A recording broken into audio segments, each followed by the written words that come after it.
Hey guys, and welcome back. We're going to continue right off where we left off with our last lecture. And just a brief recap on our last lecture, we discussed the Pueblo and people of the American Southwest and the Mississippian mound builders of the East.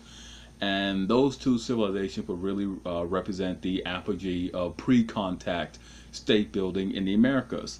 And to sort of balance them off and to see and to get to examine the events in the Eastern Mediterranean and the Mediterranean as a general, in the Western Mediterranean, to sort of balance off what was happening in the Americas with events that would later lead to the voyages of contact under Columbus.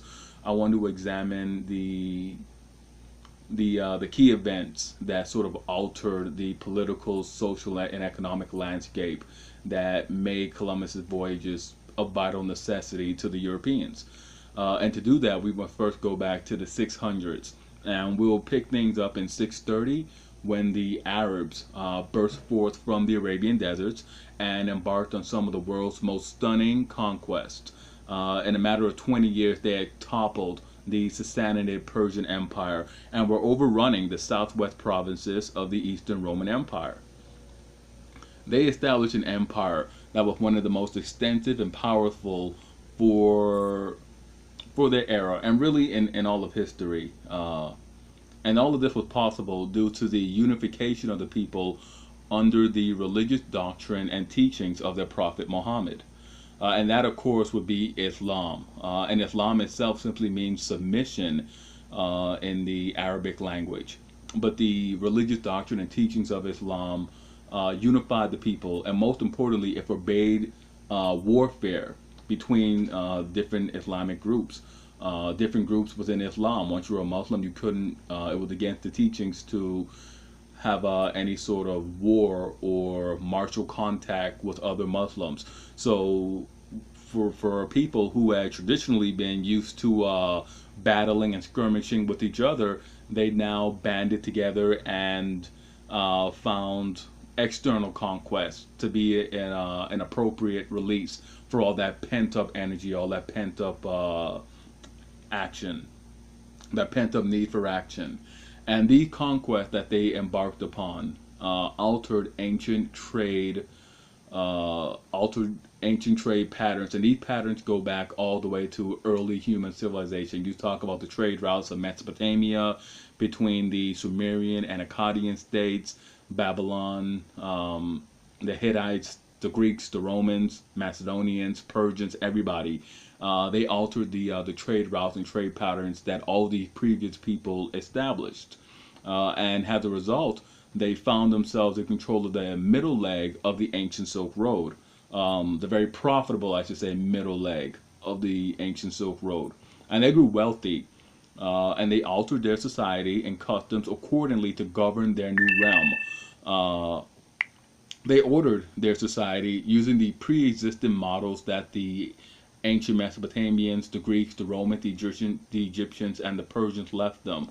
And their westward expansion to the Arabs, and that's our main focal point for this lecture. The the western expansion of the Arabs brought them into the modern-day Iberian Peninsula, modern-day Spain and Portugal, and they were able to very quickly gain control over much of the peninsula. The only regions to hold out were the mountainous regions like the north, around the area around Asturias or the Pyrenees. And these areas would later serve as the nexus or the focal point of the later Christian resistance to Arabic rule. Now, the Arab advancement in the west was halted by the Franks under Charles Martel, who scored a major victory at Tours. And this battle stemmed not only Islamic interests in Francia and what would later become modern-day France, but it also stemmed them to any sort of further actions or conquest. After this, they settled in and they began to administer their new province, this new Islamic region, and they renamed their new domain Al-Andalus.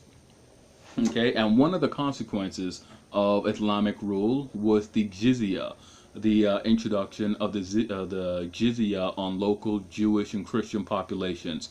And now the jizya was more of a political move than a religious move. For one, it spurred the non-violent conversion of local peoples to Islam, because if you wanted to avoid the tax, you simply converted to Islam. And for those who held out, the tax provided a steady source of income to rulers. And you find that later rulers simply prohibited non-Muslims, Christians and Jewish population from converting to Islam, because they didn't want to lose that very lucrative tax revenue that the people provided. And now the House of Islam, and the House of Islam is the broad term name for Islamic regions, for Muslim regions. The House of Islam really came into full effect at this point. And now Visigothic Spain, and the Visigoths simply inherited Spain after the dissolution of the Western Roman Empire. There were Germanic peoples who had muscled their way into the old Roman province and set up shop. And after the collapse of the imperial facade in Italy, they simply took over and began to administer the old Roman province of Hispania all on their own. And it had been a pretty lackluster affair. There wasn't a whole lot of great things going on in Visigothic Spain. To be certain, you had wealthy cities, and you did have certain certain local Visigoth rulers who amassed fortunes and so forth, but you didn't see any sort of dynamism happening in Spain at this point. The Arabs would change all that. They held Spain for roughly 800 years, between 711 and 1492. And Islamic Al-Andalus became the most culturally and economically vibrant part of Europe. Al-Andalus was reinvigorated by the Arabs. They put in place many of the agricultural innovations and renovations that were to make make Al-Andalus wealthy and the envy of both other Christians and Islamic states and rulers. For one, they instituted a broad-scale canal building network, and to be certain, the peoples, the Iberians and the Romans and the Visigoths, they both understood the importance of canals and wells. But up until this point, it hadn't really taken off. It hadn't really become as sophisticated as when the Arabs came in and implemented their canal building schemes. They built canals to bring the waters from the mountains down to the plains. And if you've never been to Spain, one thing that will strike you is that it's a very arid landscape. It's a very dry, arid place, especially along the coast, along the Mediterranean coast, and even further land into their hinterlands, into the plains in the Spanish hinterland. But the Arabs, they're now bringing down water from the mountains. They're constructing water wheels that brought good drinking water and also water for crop cultivation from deep wells. And many of the Spanish words relating to water are of Arabic origin, such as the words for canal and for well. And continuing on the agricultural front, the Arabs also introduced some very key crops to the Spanish diet, and chief amongst them will be rice. The Arabs introduced rice into the Spanish diet, and if you've ever had Spanish food, or even just looked at a picture of Spanish food, you know how central rice is to the Spanish diet. And that's an introduction from the Arabs. Sugar cane was also introduced, as well as Indian cotton, and also the tangerine. So all these agricultural goods are being brought in to stimulate the local economy. In addition to all of that, in addition to the very basic need for stimulating the agricultural economy and also the diet of Al-Andalus, the Arabs also bring in the high culture of the Islamic world.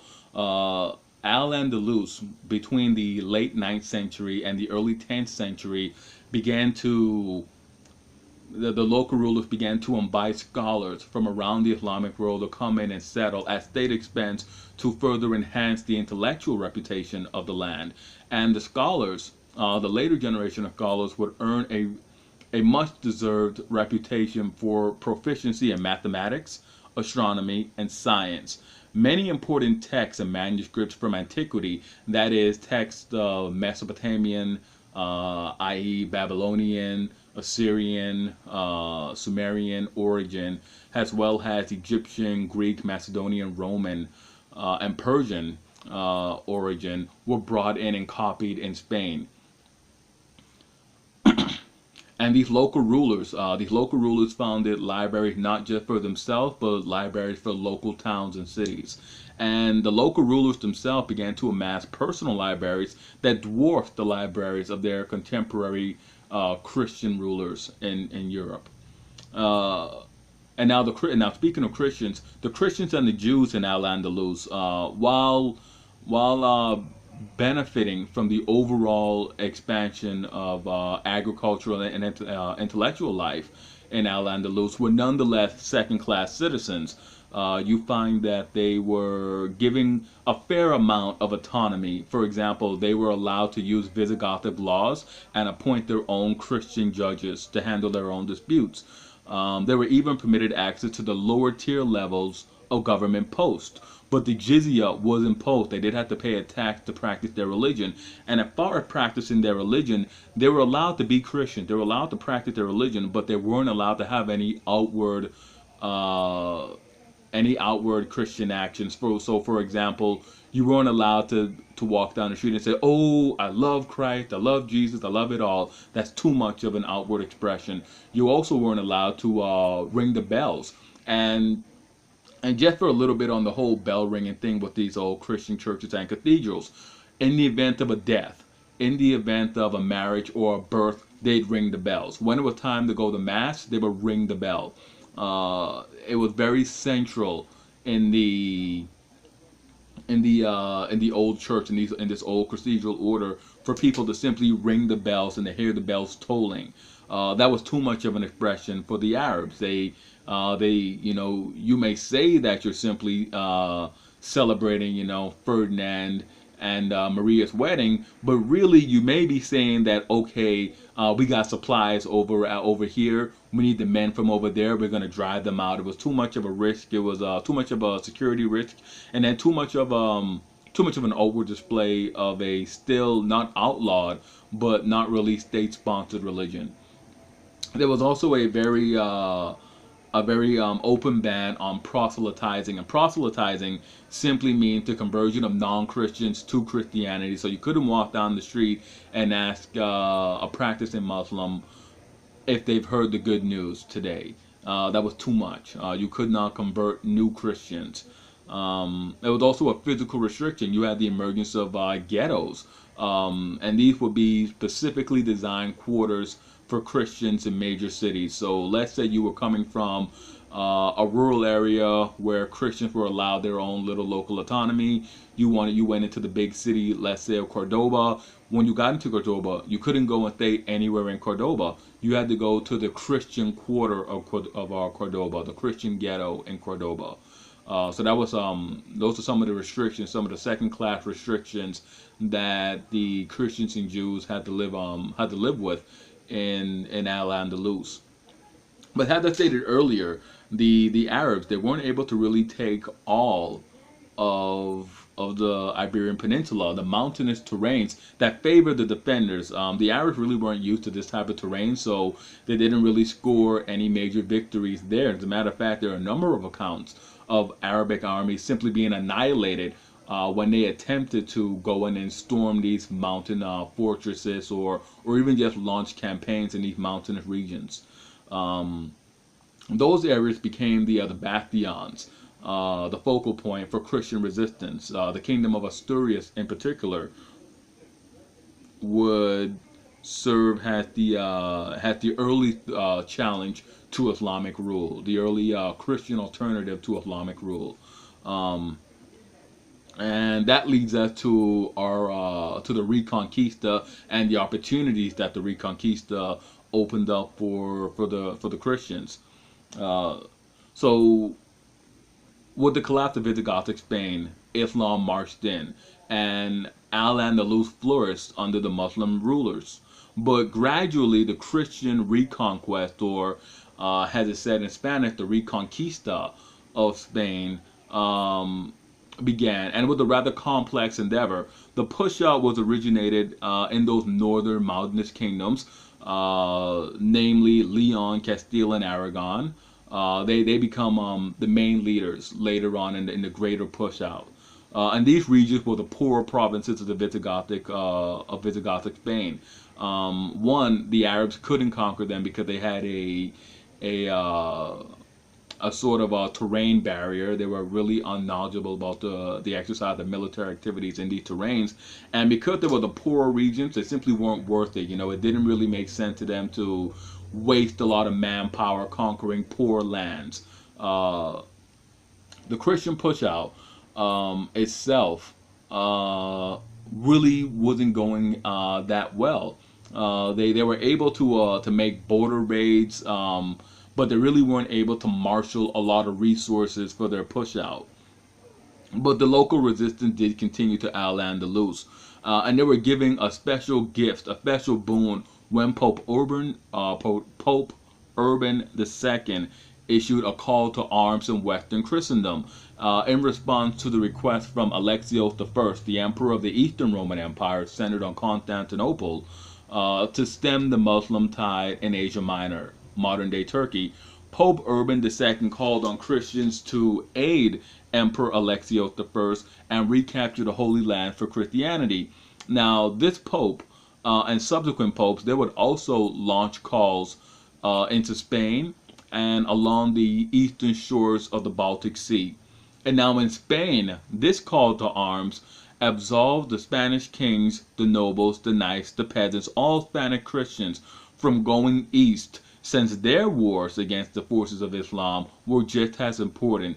So the Spanish kings were granted sole discretionary control over the course of the affairs of Spain against the Arabs. And this led to a controlled expansion by the Christian kings, who could regulate the expansion, no longer held back by their own limitations and resources. And now the Arabs in Spain, they weren't able to rally the same type of support. Christian kings in Spain could always count on the church to fund them, to give them money to pay for troops, to pay for weapons. They could always count on money, their own fiscal means, their own money reserves to raise troops and build the tools for war. But they could also count on fresh volunteers from all across Europe to pour into Spain to fight them right then and there, to aid them in their fight at home. And the Arab rulers, they couldn't rally that type of support. For one, in the East, most Arabs' attention turned to the East, to the protection of the Holy Land, to stemming what was happening there. And local Arab rulers were always, especially in the Mediterranean, the southern shores of the Mediterranean, those very wealthy trading cities and trading ports, they were always on guard for in case of in the event a large Christian army or a large Christian flotilla appeared off their coast. They always wanted to maintain, they always wanted to ensure that they would be able to defend themselves, to protect their own lands. So the Arab rulers in Spain were really sort of left on their own, and they were attacked. They faced attacks on all their fronts. They were never really given the sort of breathing space that you may expect that would come after the cessation of hostilities. They were attacked continuously. It almost mirrored the Roman conquest of Spain. One Roman consul will come in and spend his entire time had the governor of Roman Spain attacking the local peoples and only make peace towards the end of his term. He will sign a peace treaty and then leave, and the incoming consul will come in, immediately be confronted by people who said, we just made peace with the Roman. The last consul gave us a peace treaty, and this new consul will simply rip up that treaty and say, well, I see no treaty, we're at war, and begin the process all over again. They were pretty much under the same strain of continually having their manpower and resources drained, while these Christian kings were operating from a pretty good point, from a pretty good vantage point. They weren't using all of the means locally available to them. They have fresh supply of troops pouring into them. And this overwhelmingly tipped the balance in favor of the Christian powers.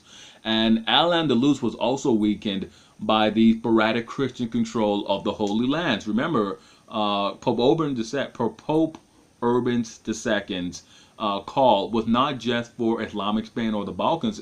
The main impetus was seizing Jerusalem and the East. And with the sporadic Christian control of the Holy Lands and the eastern terminus of the Mediterranean, it weakened Al-Andalus's trade ties. The Ottoman advance and also the Ottoman lack of interest in the West also sealed off the fate of Al-Andalus, with the final stroke coming in 1492 with the fall of Granada. And now the Spaniards and other Europeans, with the Crusades, what Pope Urban's call to arms taught them, and it was a very important lesson. It taught them how to support and sustain long-term military engagements, and also it also taught them how to support and sustain overseas expeditions, and these would include later on explorations of previously unknown territory. They also gained the Christian forces. They also gained a taste for the products of the East. They learned of global trade. They learned that the lands held by the Muslims didn't produce these goods, and they learned that the world was far larger than they thought. And at this point, around the time of the fall of Granada, well, really before the final campaign, the final push for the fall of Granada came, the Portuguese, another Iberian people, they began sailing down the west coast of Africa. They were already beginning to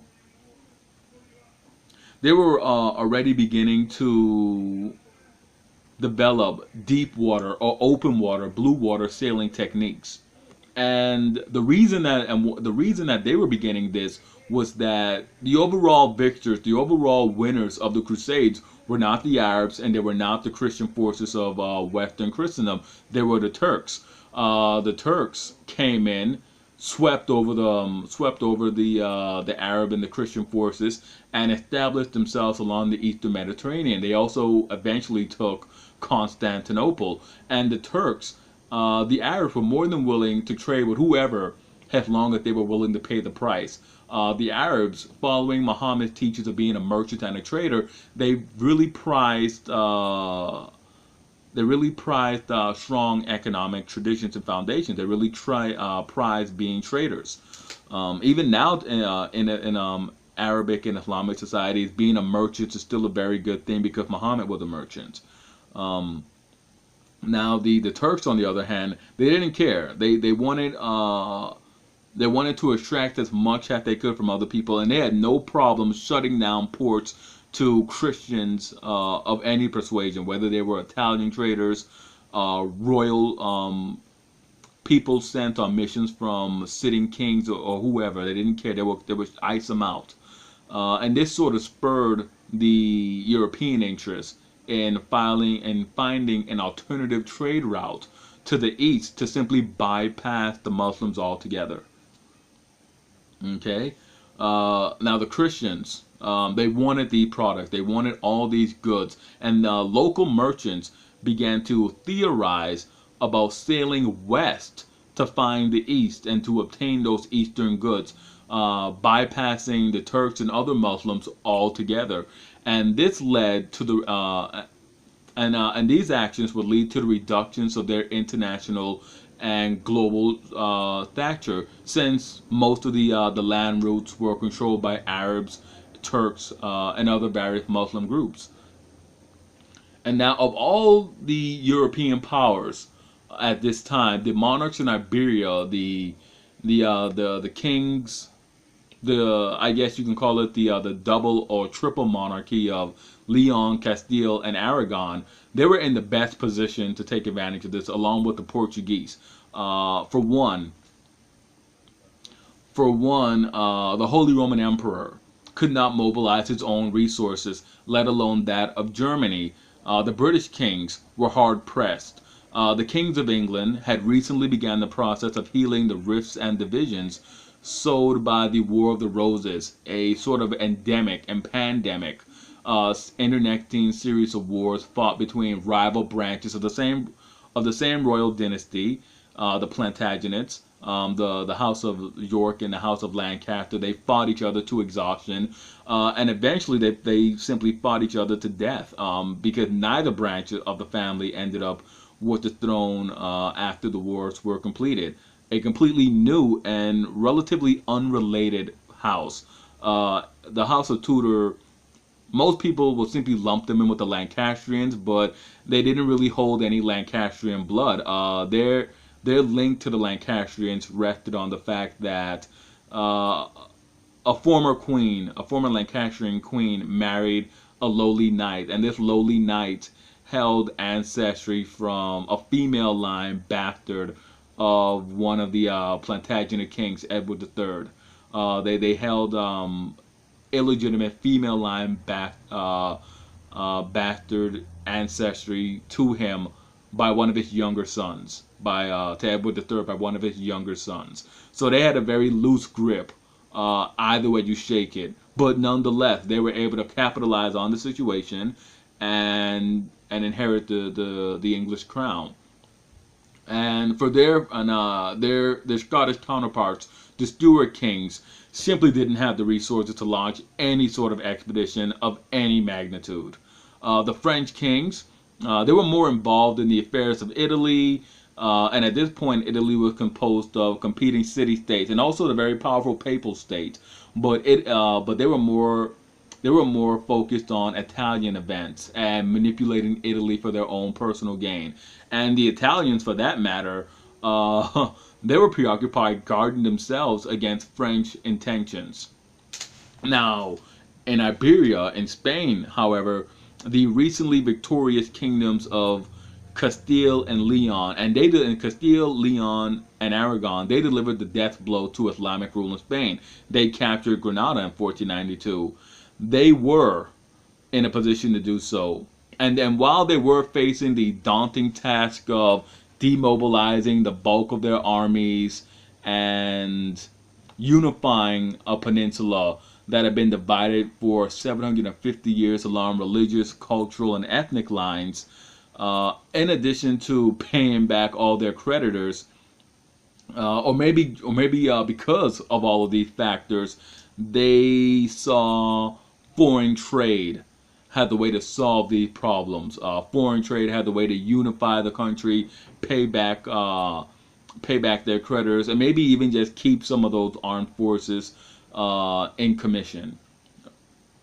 So the ruling couple, Ferdinand II of Aragon and Isabella of Leon Castile, decided to fund Christopher Columbus, who had been unsuccessful in persuading the King of Portugal into funding his adventure. They found themselves in a position to give him 3 ships, or to provide funding for 3 ships and a crew of men to go off and find not a new continent or a new world or anything like that, but simply find new trade routes. Because if they could gain control over these trade routes, they would enrich themselves at home and abroad by being the premier suppliers of the trade goods to other European nations. And now Columbus himself, he had been inspired to conduct this rather grandiose expedition by the career of 2 lesser-known Genoese brothers. And Columbus himself was Genoese, who were from the city of Genoa. So he would have been well schooled, well tutored in the events of these brothers' careers. And these 2 brothers, Bandino and Ugolino Vivaldi, they set out 2 centuries earlier, sailing for the east from the west, from the west, and they were never heard from again. It was simply an expedition that went nowhere. No one from their expedition returned, and they never returned to the east. It's pretty much assumed that they ran into difficulties around the Congo region, and they were simply washed ashore and either were captured and enslaved by the local peoples or simply blended in to local society. We don't really know. But Columbus himself received the inspiration from those 2 to be certain. And the summary of this lesson, what we want to take into effect for later Spanish actions, was that this entire experience, the entire Reconquista, the entire Islamic conquest, all of it began a martial legacy in Spain. It inaugurated a martial legacy in Spain. It marks the Spanish experience as being unique. No other European power that would emerge during the age of discovery or colonial age had experienced such a thing. No one had been conquered by an alien people or a foreign people. This marks the Spanish experience as being uniquely different than their Christian contemporaries, and also Spain had the all around wealth to make it a great power. It had a great martial tradition.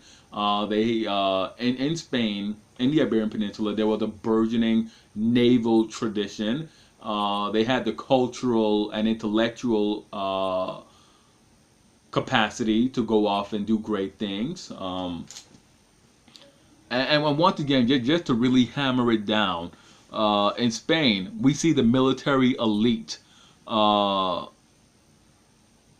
being very proud of their traditional martial accomplishments. But more importantly, after the fall of Granada, there's no outwardly visible area of focus for these military elites. We see the precedent of having a tradition of blending two alien cultures, along with differentiating people into different castes or groups based off of one ancestry and beliefs. In addition to the acquired knowledge of being able to launch overseas expeditions, in addition to being able to support and sustain such expeditions. And with the end of the Reconquista, a surplus of adventurers and freebooters with no better options. Literally a recipe for what Spain would later go on to accomplish. And we'll break here, and we'll come back with another lecture to discuss Columbus's voyages and their impact on Spain. And as always, I'm Ted. Like, follow, subscribe, comment, leave a comment especially on what you thought of the lecture and our progression. I'll see you guys next time.